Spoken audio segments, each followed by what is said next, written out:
So hello guys, आज हम फिर आ गए हैं बीएससी फर्स्ट सेमेस्टर केमिस्ट्री को लेके। हमारा जो चैप्टर चल रहा था atomic structure and periodic property, जिसके हमने पिछले लेक्चर्स में लास्ट हमने stability of half field and completive field orbital को हमने पढ़ लिया था। हमने पिछले के लेक्चर में हमने सीखा कि हमने पिछले लेक्चर में क्या क्या टॉपिक कवर किया था। Relative energy of N atomic orbitals and enormous electronic configuration.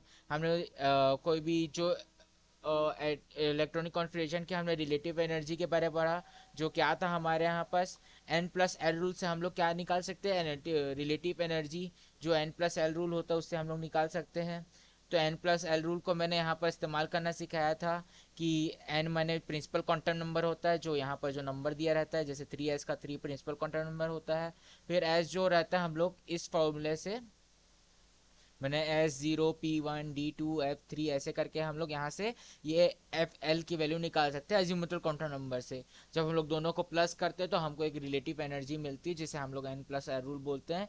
जो N प्लस फिर हमने ये दो रूल्स पढ़े थे, मैंने दो रूल्स बताए थे। जिसकी सबसे ज़्यादा छोटी वैल्यू होती है N+L, उसकी रिलेटिव एनर्जी बहुत कम होती है। और यदि दो N+L रूल को जब हम लोग ऐड करते हैं तो जिसकी अगर सेम नंबर आ जाए, अगर सेम एन मैंने सेम वैल्यू आ जाए N+L रूल में, तो जिसकी सबसे छोटा एन की वैल्यू रहती है, जिसके सबसे क्या रहे सबसे छोटा एन की वैल्यू होती है, तो जो उसकी एनर्जी रहती है वो कम कहलाती है। ठीक है ना। और फिर उसके बाद हमने ये पढ़ा था एनोमस इलेक्ट्रॉनिक कॉन्फ़िगरेशन के बारे में पढ़ा था।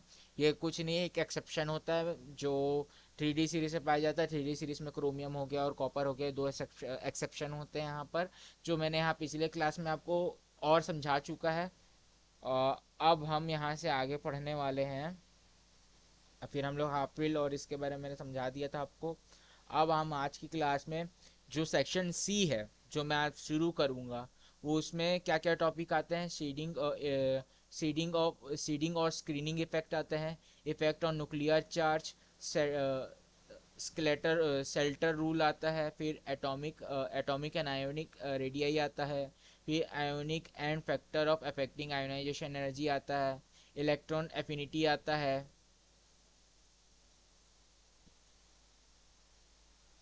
ये इलेक्ट्रॉन एफिनिटी हो गया। इलेक्ट्रोनेगेटिविटी आता है। Electronegativity of Pauling and Mulliken's of electronegativity scales, relation between electronegativity and with hybridization. है ना, हम लोग हाइब्रिडाइजेशन आने वाले क्लास में अब इसी में पढ़ेंगे। तो आज की क्लास में मैं आपको क्या क्या टॉपिक कवर करने वाला हूँ। ये सेक्शन सी में इतने टॉपिक आते हैं, ठीक है ना। ये 3 टॉपिक आते हैं। अब हम लोग आज की क्लास में क्या क्या किस किन किन के 3 टॉपिक के बारे में पढ़ने वाले हैं। पहला सीडिंग और स्क्रीनिंग इफेक्ट, दूसरा इफेक्ट ऑन न्यूक्लियर चार्ज, और तीसरा है सेल्टर रूल। ठीक है ना। हम लोग यहाँ पर 3 टॉपिक के आज कवर करेंगे। तो ज़्यादा समय ना लेते हुए मैं आज की क्लास को चालू करता हूँ। तो सबसे पहले आता है शील्डिंग और स्क्रीनिंग इफेक्ट। शील्डिंग और स्क्रीनिंग इफेक्ट क्या होता है, तो यहाँ पर जैसे लिखा है, when inner shell of electron reduce the attractive force, ठीक है ना, of the nucleus and outer electron, or the outer on the outer electron, the phenomena is called as shedding effect or screening effect। तो इसका मतलब क्या है, पहले आप इस पॉइंट का मतलब समझिए कि when inner shell electron reduce the attractive force, जो इनर शेल जो होता है, इनर शेल ऑफ इलेक्ट्रॉन क्या कर देता है, रिड्यूस कर देता है एट्रैक्टिव फोर्स को। है ना।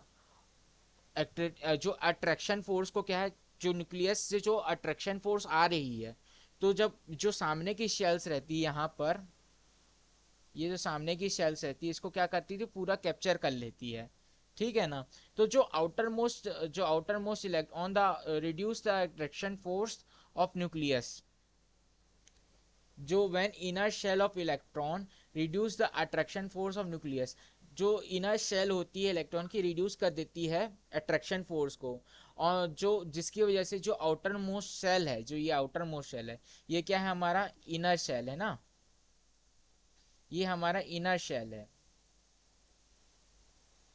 ये इनर शेल है हमारा, ठीक है ना। ये जो पूरा एरिया है हमारा इनर शेल कहलाता है। और ये आउटर, ये जैसे कि यहाँ पर आउटर शेल लिखा, आउटर शेल माने जो बाहरी हिस्सा रहते हैं। जैसे कि अ,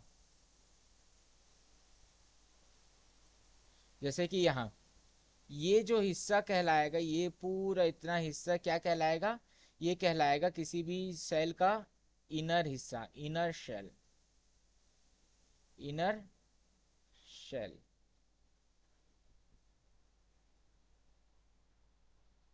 और ये जो हिस्सा रहेगा जो एक लौता ये दिख रहा है, ये क्या कहलाएगा, आउटर शेल।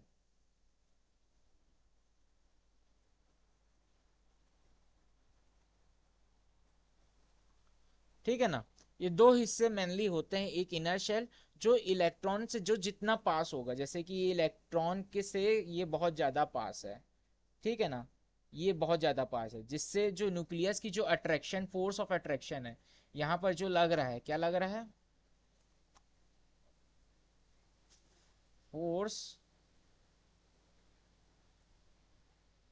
ऑफ अट्रैक्शन,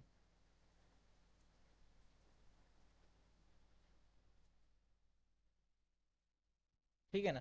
यहाँ जो फोर्स ऑफ अट्रैक्शन है वो क्या लग क्या है, बहुत ज्यादा है। जो न्यूक्लियस क्या है, इलेक्ट्रॉन को क्योंकि वो अपने पास रखना चाहता है, जिसकी वजह से जो फोर्स ऑफ अट्रैक्शन है, न्यूक्लियस न्यूक्लियस से जो जितना पास इलेक्ट्रॉन होगा, क्योंकि न्यूक्लियस क्या है, प्लस पॉजिटिव चार्ज है, क्योंकि मैंने पिछले क्लास में बताया था न्यूक्लियस के पास क्या क्या चार्ज होता है, प्रोटॉन और न्यूट्रॉन।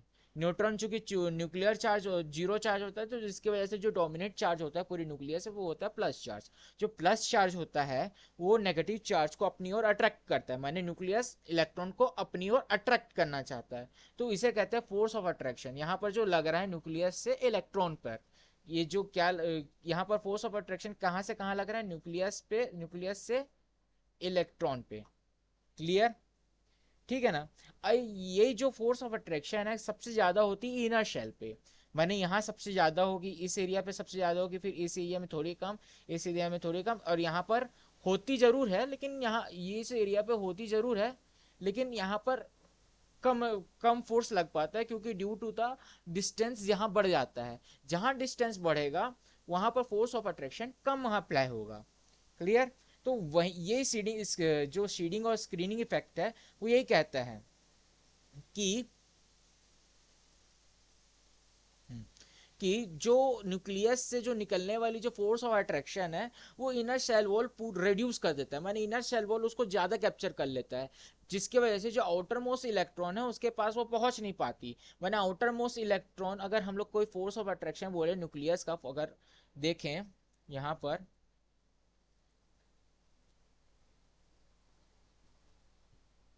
यदि अगर हमको देखना है कि फोर्स ऑफ अट्रैक्शन क्या, फो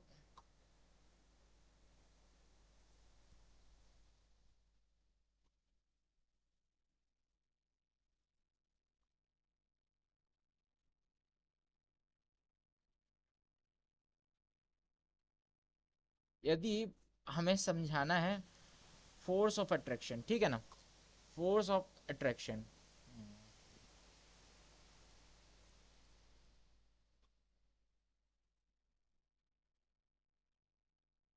ठीक है ना। यदि कोई हमें बोले कि फोर्स ऑफ अट्रैक्शन किस में ज्यादा होगा, जो फोर्स ऑफ अट्रैक्शन कहाँ पर सबसे ज्यादा होता है, इनर शेल में। इनर शेल में फोर्स ऑफ अट्रैक्शन सबसे ज्यादा होगा, क्यों, क्योंकि इसका पीछे का रीजन क्या होगा, क्योंकि ये न्यूक्लियस से सबसे ज्यादा पास होगा।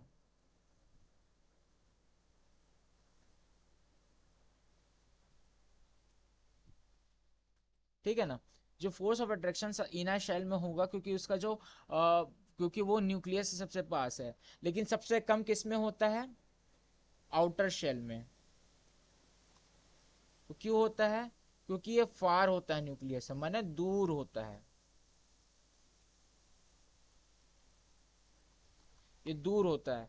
ये किसकी जो, ये सबसे ज्यादा पास में होता है, माने जो इनर शेल होता है न्यूक्लियस से पास में होता है, जिसकी वजह से जो इलेक्ट्रॉन है वो उसको पकड़े रहते, मैंने जो न्यूक्लियस है इलेक्ट्रॉन को पकड़े रहता है। लेकिन जब हम लोग बात करते हैं आउटर मोस्ट शेल में, वहां पर ही फोर्स ऑफ अट्रैक्शन लगती है न्यूक्लियस के थ्रू।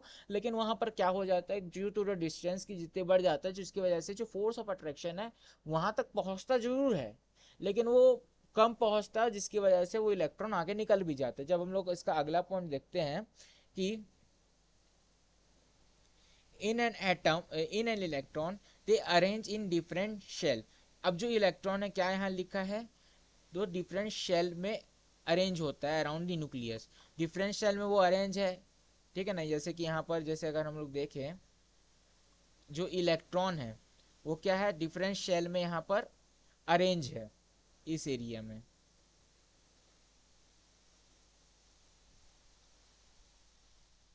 इस एरिया में जो इलेक्ट्रॉन है डिफरेंट, इस एरिया में डिफरेंट शेल में, वो मैंने डिफरेंट शेल में अरेंज है, ठीक है ना।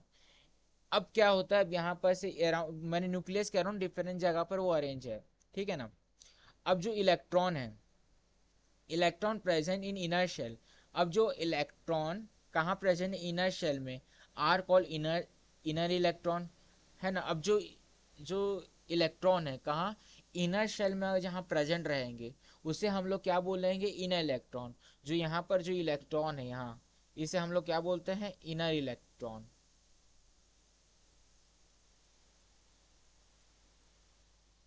ठीक है ना। हमने इसे इनर इलेक्ट्रॉन बोलते हैं। Electron present in outermost shell, ठीक है ना। अब जो इलेक्ट्रॉन यहाँ पर रहते हैं, उसे हम लोग क्या बोलते हैं, वैकेंट इलेक्ट्रॉन, माने खाली इलेक्ट्रॉन, ठीक है ना। उसका पीछे का रीजन ये होता है कि इन लोग अपनी जगह छोड़ देते हैं, इसलिए वैकेंट इलेक्ट्रॉन या आउटर आउटर इलेक्ट्रॉन भी इसको हम लोग बोल सकते हैं, ठीक है ना। तो ये क्या है, हमारा आउटर इलेक्ट्रॉन है, ठीक। अब क्या होता है, जो यहाँ पर इनर इलेक्ट्रॉन है, inner electron repel each other, ठीक है ना। अब जो इनर इलेक्ट्रॉन क्या है यहाँ पर लिखा है, रिपेल ईच अदर, इसका मतलब क्या हो सकता है, सोचिए। इस लाइन जो मैं बोल रहा हूँ, inner electron repel each other, जब इनर, इसका मतलब ये है कि जो ये इनर इलेक्ट्रॉन है जो इधर इधर है ना, ये हो गया, या फिर ये भी होगा, ये जो जितने भी इलेक्ट्रॉन है, ये सब क्या होता है, नेगेटिव चार्ज होते हैं। जितने भी इलेक्ट्रॉन यहाँ पर क्या है, सब नेगेटिव चार्ज है। अब यहाँ पर आता है, जब दो नेगेटिव चार्ज, जैसे कि मैग्नेट में साउथ पोल एक दूसरे के करीब हो, तो क्या करेंगे, एक दूसरे को रिपेल करते हैं। सिमिलरली जब यहाँ पर दो सेम चार्ज अगर यहाँ पर करीब हो, है ना, जैसे कि यहाँ पर ये दो नेगेटिव चार्ज अगर क्या है, एक दूसरे के करीब है, तो ये दोनों क्या कर रहे हैं, एक दूसरे को रिपेल कर रहे हैं। इसका मतलब क्या है, ये लोग एक दूसरे को रिपेल कर रहे हैं, एक दूसरे से अलग हो रहे हैं, अलग होना चाहते हैं एक दूसरे, जितना दूर हो सके लोग उतना दूर होना चाहते हैं। माने लोग न्यूक्लियस के पास रहना चाहते हैं, लेकिन अपने आप से दूर रहना चाहते हैं, ठीक है। तो जो इलेक्ट्रॉन है एक दूसरे को क्या कर रहे हैं, यहाँ पर रिपेल कर रहा है, अलग कर रहा है। जैसे कि ये जो है, अगर ये दोनों इलेक्ट्रॉन को हम लोग देखें, तो जो इसका नेगेटिव साइन है इसको इससे दूर रख रहा है, इस वाले से, है ना।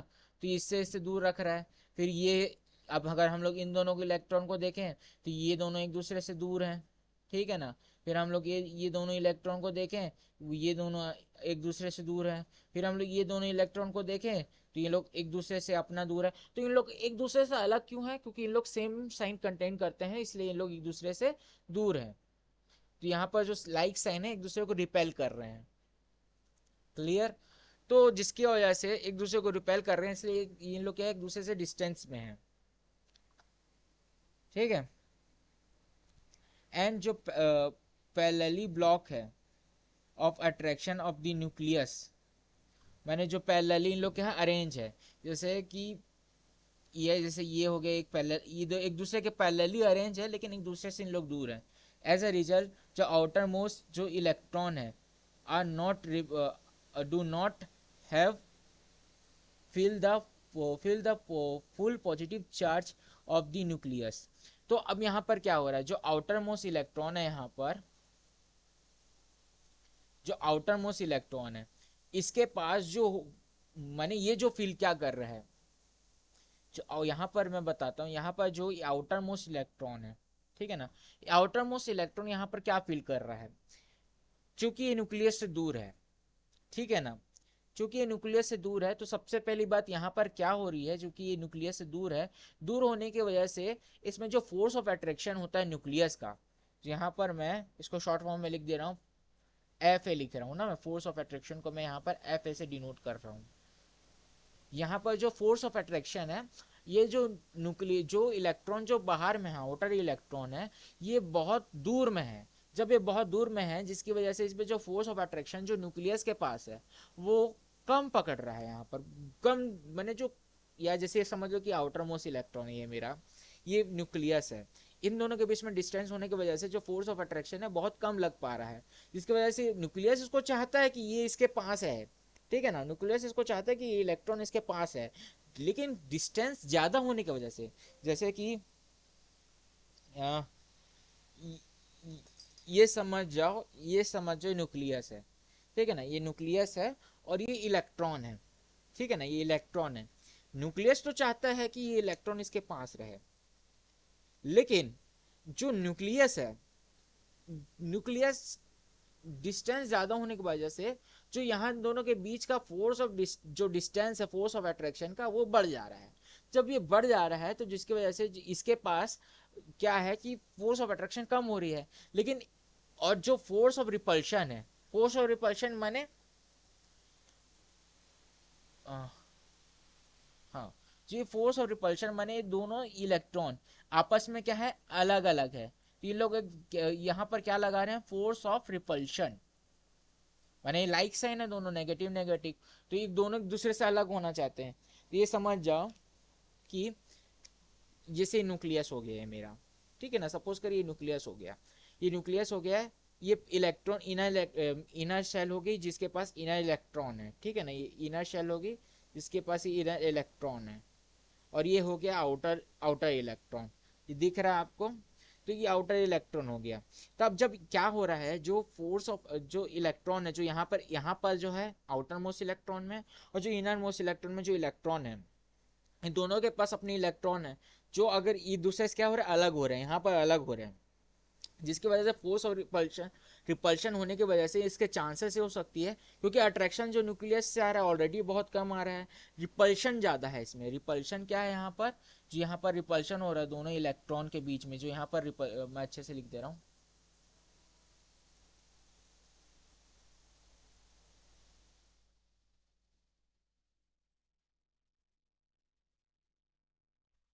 जो यहाँ पर जैसे कि यहाँ सबसे पहली बात, जो न्यूक्लियस से यहाँ पर क्या लग रही थी, force of attraction F A, clear.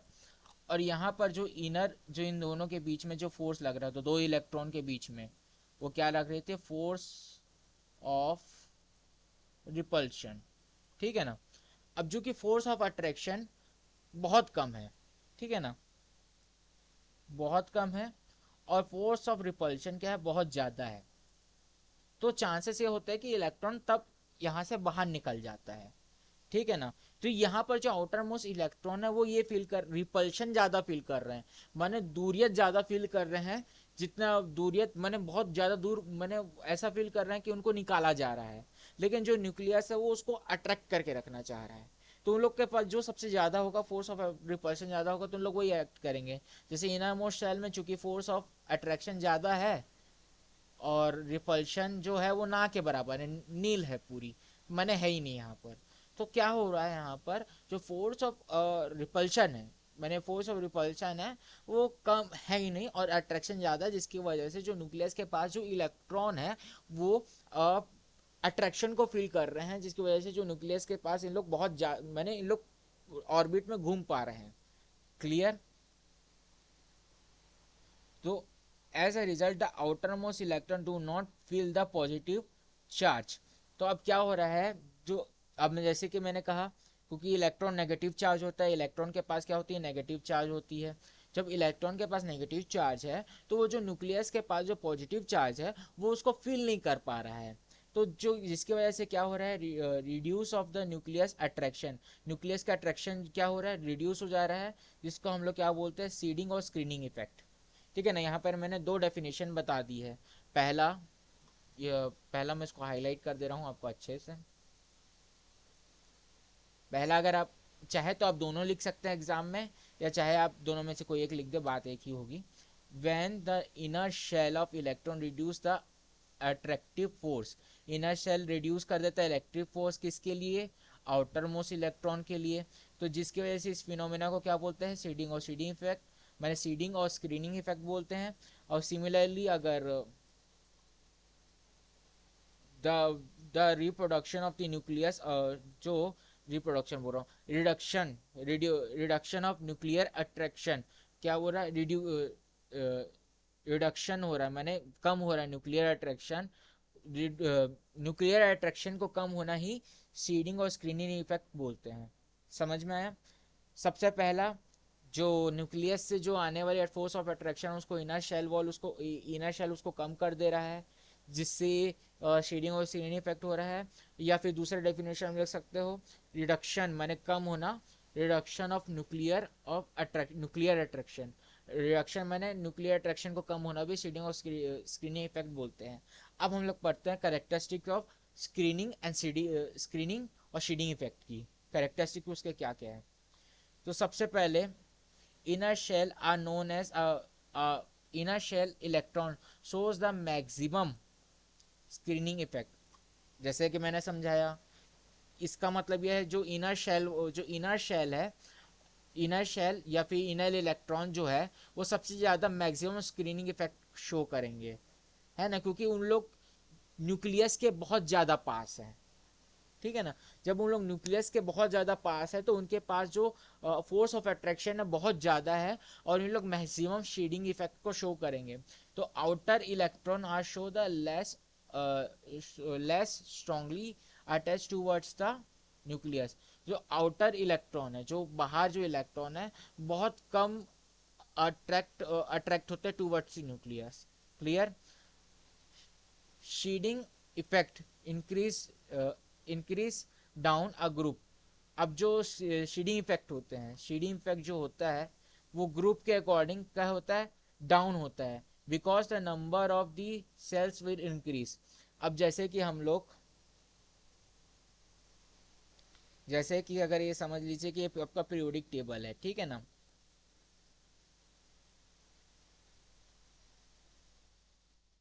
ठीक है, आपका ये पीरियोडिक टेबल हो गया ना। ये पीरियोडिक टेबल का मैं एक डायग्राम बना रहा हूँ। जब हम लोग यहाँ पर क्या लिखा है, when shielding effect increase, shielding के इफेक्ट क्या इंक्रीज होता है? जब हम लोग ग्रुप के नीचे डाउन होते हैं।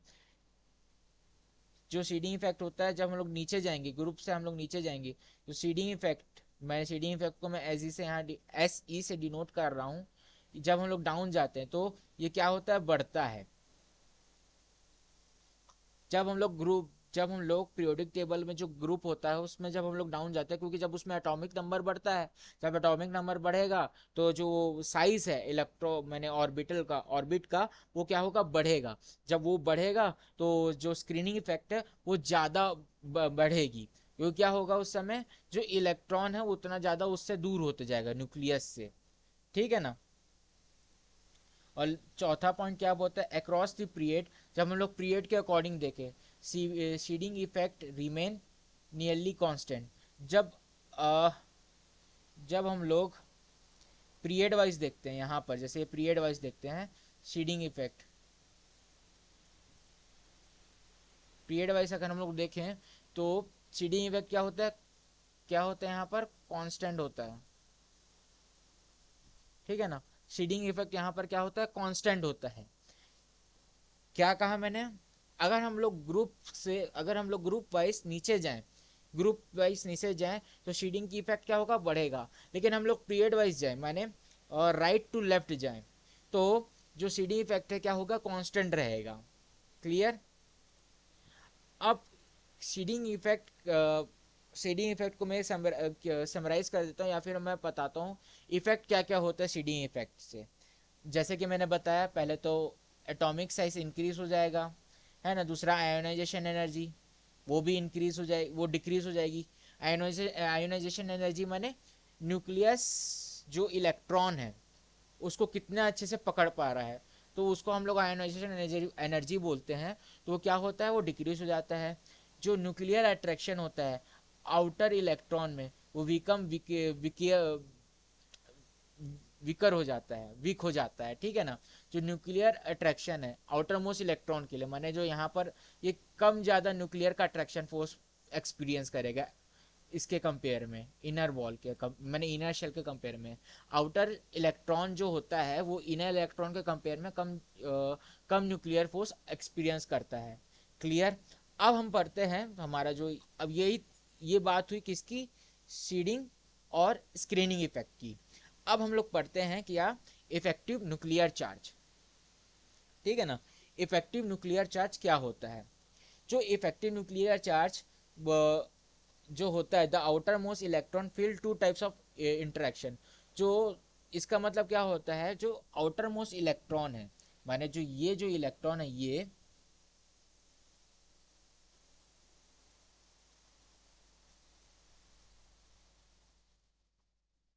मैं इसको अच्छा डिजाइन वाला बना दे रहा हूँ।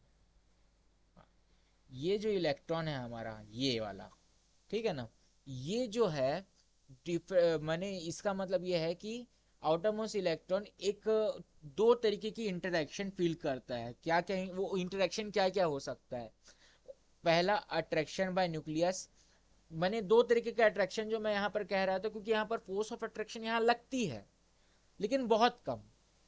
न्यूक्लियस से जो फोर्स ऑफ अट्रैक्शन जो आउटर मोस्ट इलेक्ट्रॉन के लिए होगी वो लगेगी जरूर, लेकिन ये क्या उसका जो अमाउंट होगा बहुत कम होगा। तो पहला सबसे यही हो गया कि न्यूक्लियस के फोर्स ऑफ अट्रैक्शन हो गया, ठीक है ना। दूसरा, रिपल्शन बाय इनर इलेक्ट्रॉन, जैसा कि मैंने अभी कुछ समय पहले बताया कि ये इलेक्ट्रॉन क्या करेगा, एक दूसरे को रिपेल करेगा। तो जो आउटर मोस्ट इलेक्ट्रॉन है उसके पास दो तरीके के फोर्स लगती है। पहला फोर्स ऑफ रिपल्शन, दूसरा मैंने पहला फोर्स ऑफ अट्रैक्शन जो न्यूक्लियस उसको देता है, दूसरा फोर्स ऑफ रिपल्शन जो उसको देता है इलेक्ट्रॉन, ठीक है ना। अब क्या होता है,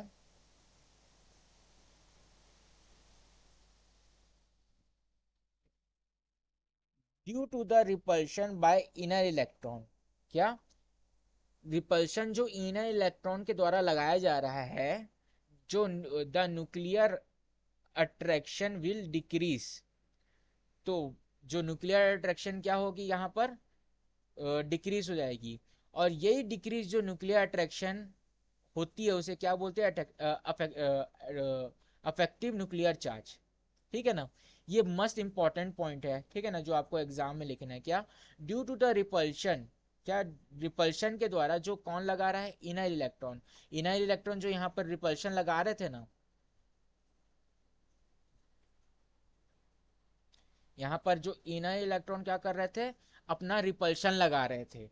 पहला तो रिपल्शन लगाए, जिसकी वजह से जब यहाँ पर रिपल्शन लगा तो जहाँ पे यहाँ पर ये जो न्यूक्लियस से क्या निकल रहा था, अट्रैक्शन की जो फोर्स आ रही थी आउटर मोस्ट इलेक्ट्रॉन के लिए, ये क्या हो रही थी, कम हो जा रही थी।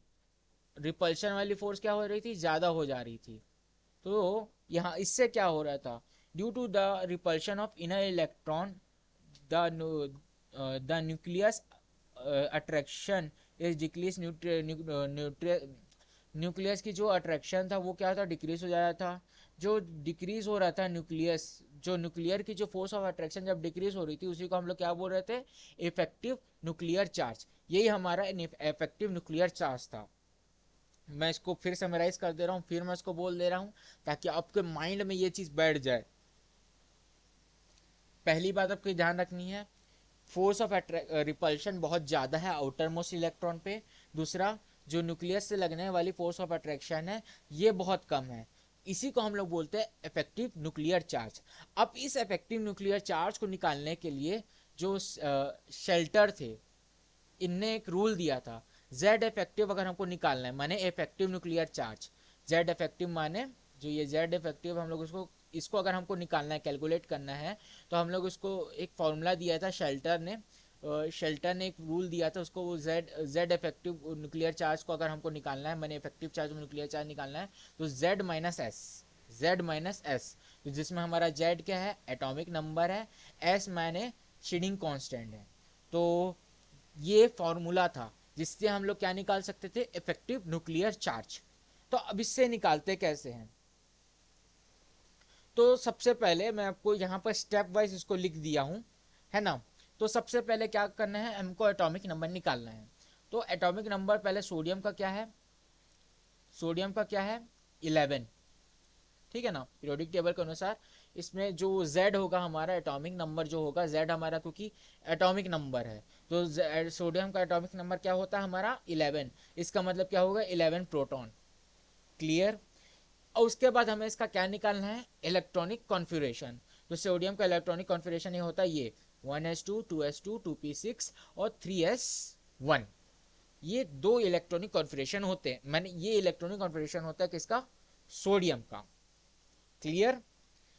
अब हमें क्या करना है, सीडिंग इफेक्ट अब जब निकालना है, तो मैंने क्या बताया seeding effect, outer most electron को हमें यहाँ पर जब हम लोग जेड इफेक्टिव निकालेंगे, तो जेड इफेक्टिव माने कितना ज़्यादा उसमें रिपल्शन के फोर्स लग रहा है वो हमें निकालना है। तो जब हम लोग उसको निकालना है तो हम लोग क्या करेंगे, जो आउटर मोस्ट इलेक्ट्रॉन है जैसे यहाँ पर 3s1 है, तो हम लोग इसको क्या करेंगे, निकाल देंगे, कि हम लोग इसको कैलकुलेट ही नहीं करेंगे। जब हम लोग इसको कैलकुलेट नहीं करेंगे तो हमारे पास यहाँ से क्या आ गया, जेड हमारा क्या था एटॉमिक नंबर। तो अब हम लोग क्या करेंगे, इसके इलेक्ट्रॉन को गिनेंगे कि जो इनर शेल वॉल थे, जैसे कि यहाँ पर जो इनर शेल थी, जैसे सोडियम हो गया, मैं जैसे यहाँ सोडियम का बनाया भी था, देख ले रहा हूँ मैं।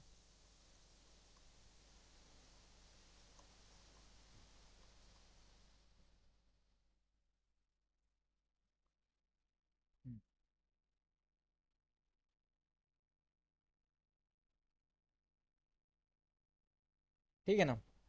तो अब अगर जैसे कि मेरे को हमको क्या करना है, इफेक्टिव न्यूक्लियर चार्ज हमें जैसे निकालना है, तो हम लोग मैं क्या करूँगा कि जो यहाँ पर ये इलेक्ट्रॉन है, चूंकि इसके हमको क्या निकालना है कि इस पे कितना चार्ज लग रहा है। जब हमको इस पे कितना चार्ज निकाले तो हमको इसकी वैल्यू पता होनी चाहिए। जब यहाँ की वैल्यू पता चल जाएगी तो हमको ये पता चल जाएगा कि यहाँ पर कितना ये चार्ज, यहाँ पर वो कितना रिपल्शन की फोर्स वो फील कर रहा है, ठीक है ना।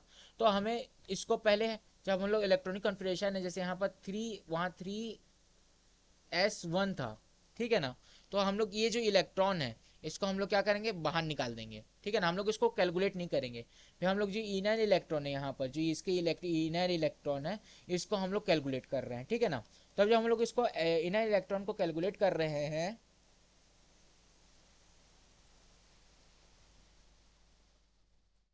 ठीक है, जब हम लोग इनर इलेक्ट्रॉन, जब हम लोग इसको बाहर निकाल दिए, तो हमारे पास जब हम लोग ये जो दिख रहा है इसको हम लोग कैलकुलेट करेंगे। तो अब्दू प्रिंसिपल से हम लोग इसका इलेक्ट्रॉनिक कॉन्फ़िगरेशन निकाल लिए। जब हम लोग इसको कैलकुलेट करें तो 2 2 4 और 6, तो मैंने 2 2 4, 4 6 10, तो हमारा एस की वैल्यू क्या आ गई, तो 10 आ गई। क्लियर। जब हमारे पास एस की वैल्यू 10 आ गई तो फिर हम लोग इसको इस फॉर्मूला में रख देंगे। तो हमारे जेड की वैल्यू क्या थी 11, तो मैंने यहाँ पर 11 को रख दिया। और यहाँ पर हमारा एस 10 आया था, तो मैंने 10 को यहाँ पर रख दिया, क्योंकि यहाँ पर जो हम लोग कैलकुलेट किए। ये एस की वैल्यू कैसे है आपको पता चला, ये जो ऊपर में जो इसका इलेक्ट्रॉन है ये 2 + 2, हम लोग इसको इसको कैलकुलेट करें 2, और ये 2 2 जो 2 2 कितना हो गया 4 हो गया। फिर उसके बाद ये 2 2 4, मैंने 2 + 2 4 और +6, तो हम लोग इसको किए तो हमारा 10 आया। तो मैं इसकी वैल्यू यहाँ पर एस की वैल्यू मैंने 10 यहाँ पर रख दी।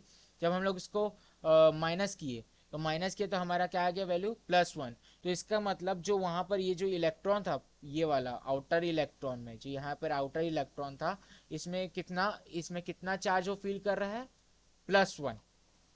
क्लियर। तो अब ये इंपॉर्टेंट पॉइंट जानने वाली है, ठीक है ना। जो हायर इलेक्ट्रॉन रहेंगे, जो जो हायर जेड, मैंने हायर जिसकी क्या होगा, इफेक्टिव न्यूक्लियर चार्ज होगा। हायर इफेक्टिव न्यूक्लियर चार्ज जब हम लोग को निकालना है तो उसके पास क्या होगा, strong attraction between nucleus and electron. तो अगर जिसके पास सबसे ज़्यादा, अगर जिसके पास सबसे ज़्यादा जो मैंने इफेक्टिव न्यूक्लियर चार्ज अगर हमको निकालना है तो उसके पास सबसे ज़्यादा क्या होगा, न्यूक्लियर जो अट्रैक्शन होगा किसके बीच में, न्यूक्लियस और इलेक्ट्रॉन के बीच में क्या होगा, सबसे ज़्यादा होगा। और अगर उसका लो रहेगा तो जो इलेक्ट्रॉन रहेगा वो आसानी से वहाँ रिमूव हो जाता है। जिसके पास कम इफेक्टिव न्यूक्लियर चार्ज होता है उसका मतलब ये होता है कि वहाँ इलेक्ट्रॉन जल्दी निकल सकता है। लेकिन जिसके पास सबसे ज़्यादा इफेक्टिव न्यूक्लियर चार्ज होता है उसके चांसेस बहुत कम होते हैं कि वो पहले इलेक्ट्रॉन निकलेगा, और दूसरा जो इलेक्ट्रॉन न्यूक्लियस के पीछे फोर्स ऑफ अट्रैक्शन है वो बहुत ज़्यादा होगा। तो ये आज की क्लास में मैंने आपको क्या क्या किसके बारे में बताया, और शीडिंग इफेक्ट के बारे में बताया, इफेक्टिव न्यूक्लियर चार्ज के बारे में बताया और शेल्टर रूल के बारे में बताया। एक तो होमवर्क है, आप मेरे को कमेंट में करके इसको दीजिएगा। जैसे कि अगर मैंने यहाँ पर लिखा है कि ये मैंने यहाँ पर सोडियम के बारे में बताया, ठीक है ना। चलो ठीक है, मैं सोडियम के बारे में यहाँ बताया कि यहाँ पर सोडियम का जो इफेक्टिव न्यूक्लियर चार्ज है वो यहाँ पर क्या है, अच्छा है, ज़्यादा है, ठीक है ना। लेकिन अ, इसका क्या होगा,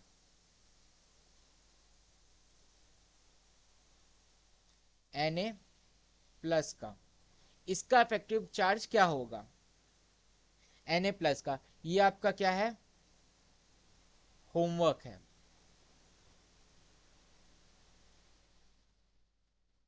ठीक है ना, ये आपका क्या है, होमवर्क है। जो आपको आप मेरे को ये बताइएगा कि Na प्लस का कि इफेक्टिव न्यूक्लियर चार्ज क्या होगा, ज़्यादा होगा कि कम होगा। ये आपको होमवर्क है। आप अगर ये आपको ये जब आप कर लेंगे तो मुझे आप कमेंट करिएगा इसका आंसर क्या होगा। जिसका आंसर अच्छा होगा मैं उसके आंसर को लाइक करूँगा, और मैं उसके आंसर को लाइक करूँगा। तो आज की क्लास में सिर्फ इतना ही। होप सो आज की क्लास में आपको अच्छा लगा होगा। यदि आपको आज की क्लास अच्छी लगी है तो लाइक करें, सब्सक्राइब करें और कमेंट ज़रूर करें। और आज स्पेशली आप मेरे को कमेंट ज़रूर करिएगा उसके आंसर को, ताकि मुझे पता चले कि आप लोग तक ये वीडियो पहुंच रही है और आप लोग को समझ में आ रहा है कि मैं क्या समझा रहा हूँ। तो मुझे इससे ये पता चलेगा। आप ज़रूर उसका आंसर को कमेंट ज़रूर करिएगा। और एक छोटी सी रिक्वेस्ट है, मेरे पास ज़्यादा कुछ ऐसे रिसोर्सेस नहीं है कि मैं आपको अच्छी रीति से मैं डिलीवर कर पाऊँ। जो मैं यहाँ पर आपको यहाँ पर ये जो ऐसे लिख के दिखाता हूँ, ये मैं माउस के द्वारा कर रहा हूँ। तो मेरे और जो मेरा लेक्चर रिकॉर्ड हो रहा है मैं अपने लैपटॉप के कैमरा से कर रहा हूँ। मेरे पास उतने खास रिसोर्सेस नहीं है। मैं यहाँ पर अपना क्यूआर डाल दे रहा हूँ अपने गूगल पे का।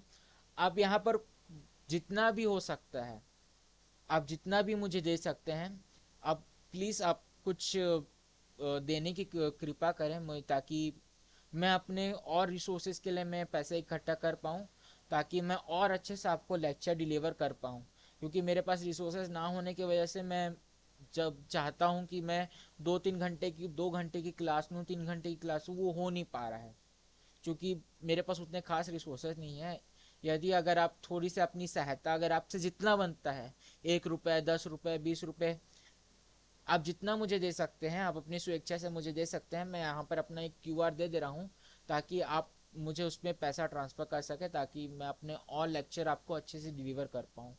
तब तक के लिए आपने यहाँ तक मेरा अगर लेक्चर अगर आपने देखा है तो thank you for watching me. Have a nice day.